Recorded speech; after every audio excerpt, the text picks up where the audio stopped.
After Guardians of the Galaxy proved that Marvel can make even the lamest sounding superheroes into household names, Disney and Marvel were immediately keen to greenlight a sequel. James Gunn was confirmed to return as both writer and director, and because part 1 was a huge hit, Marvel were willing to give Gunn much more creative control and give him very little studio notes, allowing him to do his own thing. And if you stop and listen very closely, you can only just hear Edgar Wright screaming bloody murder.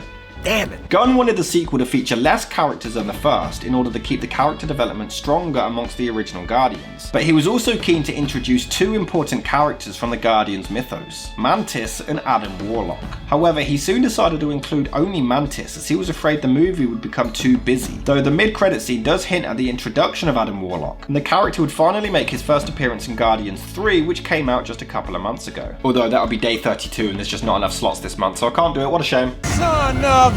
The plan for the sequel was always to explore Star-Lord's origins, as hinted at in the first film, particularly in regards to who his father was. However, Gunn said that it would not be the same as in the comics, where Star-Lord's father was an alien warlord named Jason, and was instead reworked so that his father was the human personification of Ego, the living planet from the comics. Yes, his father's name is Ego.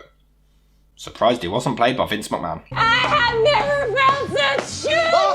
However, Marvel told him that this would not be possible as they did not have the rights to the character, which at the time belonged to 20th Century Fox because of Ego's ties to the Fantastic Four and Silver Surfer. However, Gunn had no other characters in mind for Star-Lord's father, so he had to ask Fox directly if he could use him, and surprisingly they agreed. I'm gonna make some weird shit. When it came time to cast Ego, David Bowie was actually the director's first choice, but due to his illness and unfortunate death, it wasn't meant to be. Other considerations included Gary Oldman, Viggo Mortensen, Christoph Waltz, Christopher Plummer, Max von Sydow, Wallace and Gromit, Alex Baldwin, Ron Perlman, Stephen Long, Daffy Duck, Arnold Schwarzenegger, Bruce Willis, Robert De Niro, Mr. Bean, Matthew McConaughey, Michael Biehn, Mojo Jojo, Mel Gibson and Liam Neeson, before eventually selecting Kurt Russell. Oh, that son of a bitch. Filming began in February 2016 and wrapped in June that year, and Guardians of the Galaxy Volume 2, because the title just has to be different, was released on May the 5th, 2017. Once again, it was a gigantic hit, grossing $863 million worldwide, and was well received for the performances, humour and soundtrack. However, people were divided on whether or not it was better than the first movie. Some thought it surpassed its predecessor, while others felt it didn't quite measure up. I mean, the first thing to bring up is always Drax. I mean, how can you go wrong with Drax? He's always a delight. What are they called again? Annulax batteries. Arbulary batteries.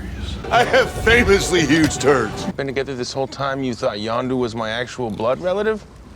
You look exactly alike. If he's a planet, how could he make a baby with your mother? He would smush her. You can't go wrong with him, although... My father would tell the story of impregnating my mother every winter solstice. That's disgusting. I tried to let you down easily by telling you I found you disgusting. No, that's not what... Why is this movie so determined to ruin Drax? Look, Drax worked in the first film because not only was he not introduced until a decent chunk into the movie, but he was shown sparingly. He had enough intimidating moments and action scenes that we could still take his character seriously when he was being dumb or overly literal. But here, he's turned into a complete laughing stock. Even when they give him something badass to do, they turn it into a comedy bit. He literally hangs outside the spaceship to shoot at enemies, and they do it again. They have one joke for him. Drax laughs at inappropriate times. Oh, and if you don't think that that's funny, Okay. don't worry, they're gonna try it again. And again. Dude, come on. I think you're overreacting a little bit. You must be so embarrassed. And again. And again. And again. And fucking again! After enough times, it just gets repetitive and boring and painfully annoying. I'm also calling bullshit that Gamora is able to hold his entire body weight with this velocity. There is no way. And after 2 hours of him being a complete joke, they're trying to get him to have a serious and emotional moment. But it's not happening, guys. The movie has a very specific formula, and they stick to it, and it becomes so predictable. They have this formula where they have a big epic moment that's built up just to ruin it with comedy.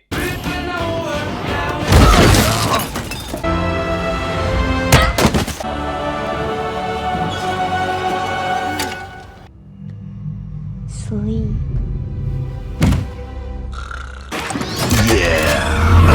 until he knows some semblance of the profound and unceasing pain I know every single day.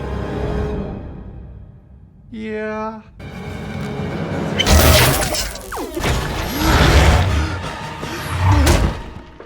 After a few times, you start to notice a pattern. You shouldn't have killed my mom and squished my Walkman. I'm assuming that was supposed to be a comedy line, otherwise they expected it to be serious. Like they expect us to take it seriously when he literally morphs in a Pac-Man during a serious action scene.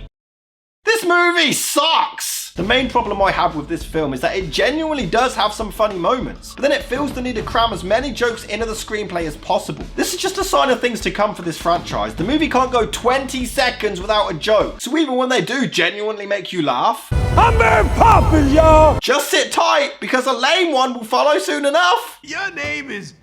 It's Taserface? That's right. Do you shoot tasers out of your face? It's metaphorical! But not only do they cram 692,512,654 jokes into every scene, but the jokes last longer than my education. What? It is a name what strikes fear into the hearts of anyone what hears it.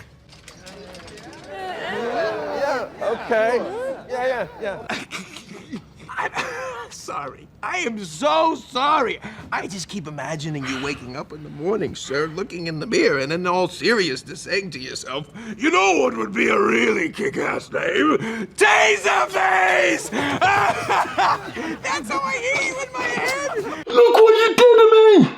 And the joke's still fucking going on! What was your second choice? Scrotum hat? Jesus Christ!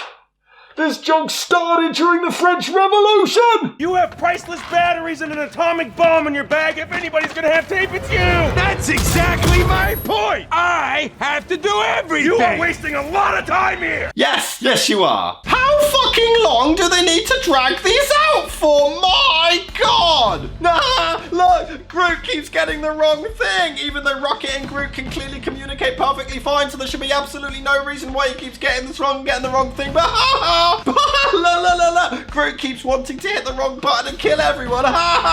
Sometimes they are a funny joke, but then they're dragged out so long that it kills it. They even point out how they know their shit and they don't care. This is whatever the show is where one person is willing to open themselves up to new possibility and the other person is a jerk who doesn't trust anybody. It's a show that doesn't exist. That's why it would get 0 ratings. For the love of God, they have a genuinely funny and clever Stan Lee cameo. That time, I was a Federal Express man. And then ruin it by continuing the joke after the credits. Ah, gee, I've got so many more stories to tell. This movie can't do anything right. Actually, no, that's not true. The character of Yondu is actually handled really well. It turns out he's not actually a bad guy. He's just misunderstood. He's now an exposition fairy who feels the need to spell out Rocket's entire characteristics because the script isn't clever enough for it to be evident otherwise. I know you play like you're the meanest and the hardest, but actually you're the most scared of all. Shut up! But it is a genuinely nice moment when they learn that they actually have a lot more in common than they realise. He and Quill become really close as he's practically raised him as his own, so their relationship is only really established towards the end, but it is handled well. He may have been your father, boy, but he wasn't your daddy. Never fucking say that again. But then they kill off the most interesting character in the entire movie.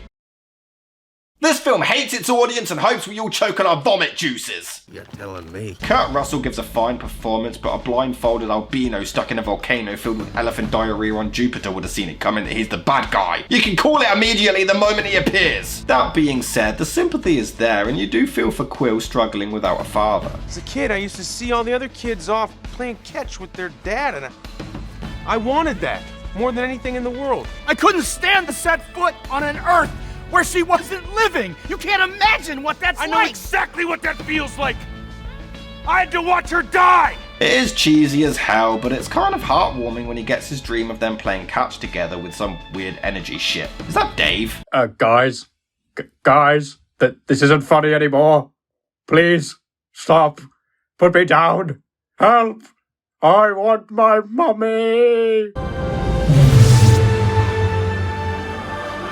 Oh no, he showed him Jurassic World Dominion, how could he? And then we apparently enter Doctor Strange. It turns out that he needs Quill to basically take over the galaxy and he's part god. He's also murdered all of his previous children and he even killed Quill's mother because we can't have a hero whose parents weren't tragically butchered now, can we? Why did he even need to kill his mum? Oh, who cares? Then Chris Pratt has a shit and...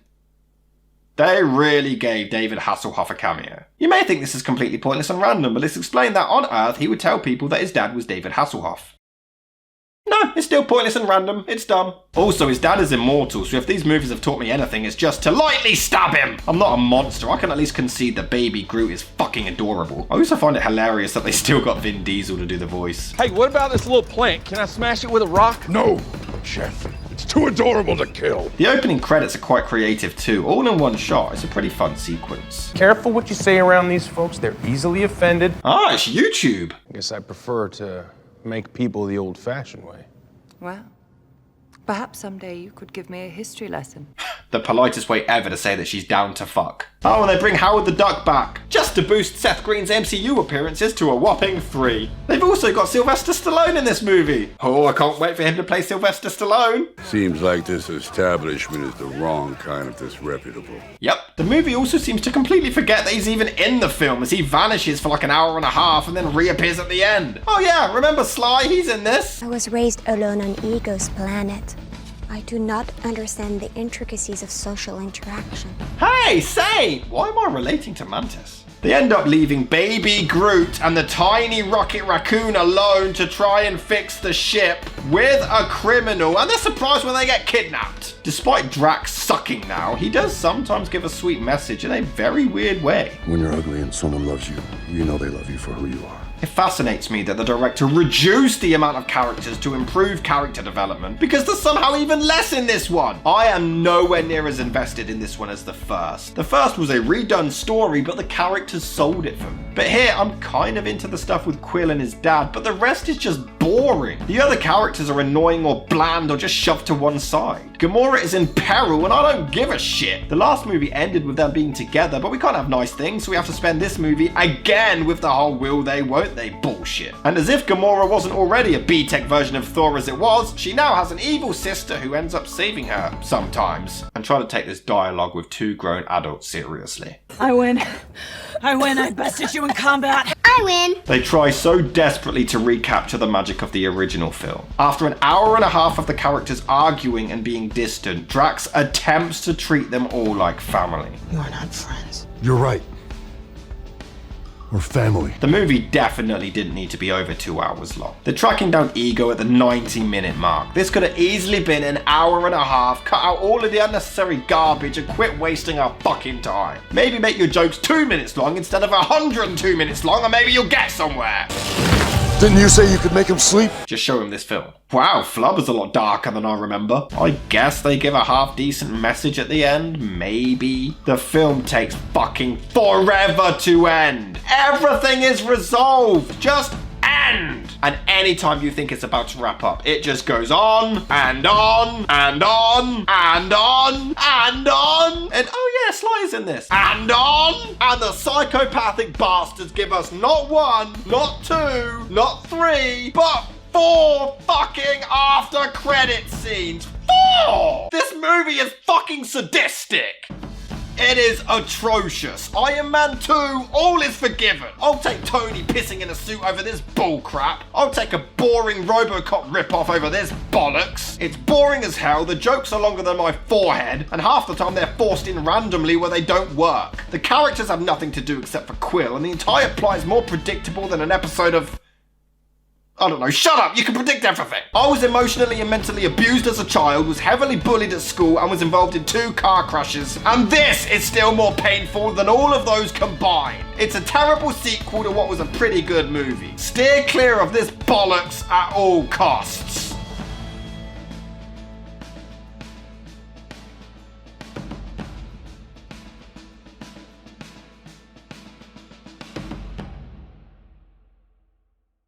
As I'm filming this is right before I actually do this review, and I'm filming a bunch of these together and I'm really bracing myself and my voice for this one.